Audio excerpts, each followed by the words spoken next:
The single biggest problem in communication is the illusion that it has taken place. Take a moment to think about that.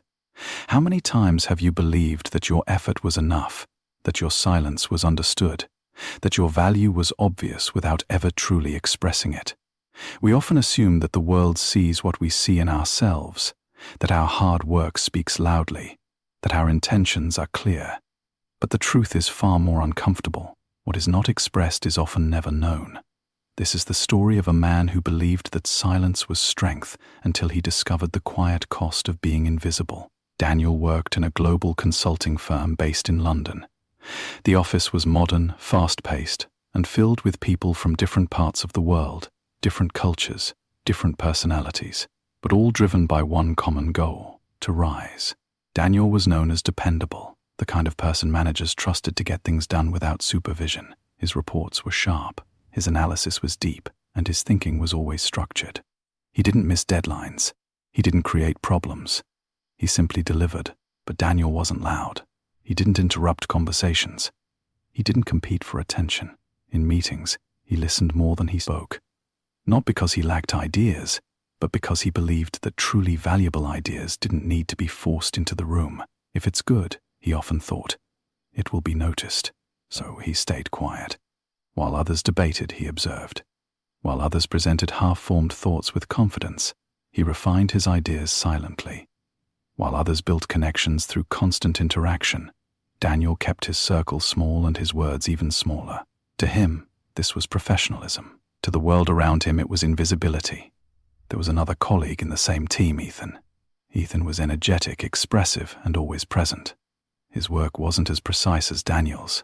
Sometimes he made mistakes. Sometimes his ideas lacked depth, but he had one powerful advantage: he spoke. In every meeting, Ethan had something to say. Even if his thoughts weren't perfect, he made sure they were heard.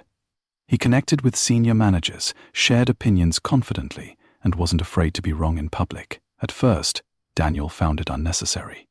He would watch Ethan speak and think, why say so much when there's so little substance? But Ethan understood something Daniel didn't. In a world driven by perception, presence often outweighs perfection. Months passed and a major opportunity appeared: a leadership role within their department. It meant influence, decision-making, and the chance to shape important projects. For the first time, Daniel allowed himself to imagine something more. He didn't tell anyone. He didn't announce his ambition. But deep inside, he believed he had earned it. The day of the announcement arrived. The team gathered in a glass-walled conference room overlooking the city. Everyone was waiting. The director stepped forward. "We've seen exceptional effort across the team," she said. "But leadership requires more than strong execution.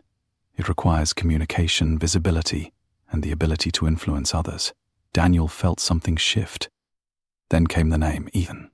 Applause filled the room. Daniel sat quietly. No reaction, no expression. Later that evening, as the office emptied, Daniel remained at his desk. For the first time in years, he asked himself, why not me? It wasn't anger. It wasn't jealousy. It was confusion. The director approached him later and said, "You're one of the most capable people here.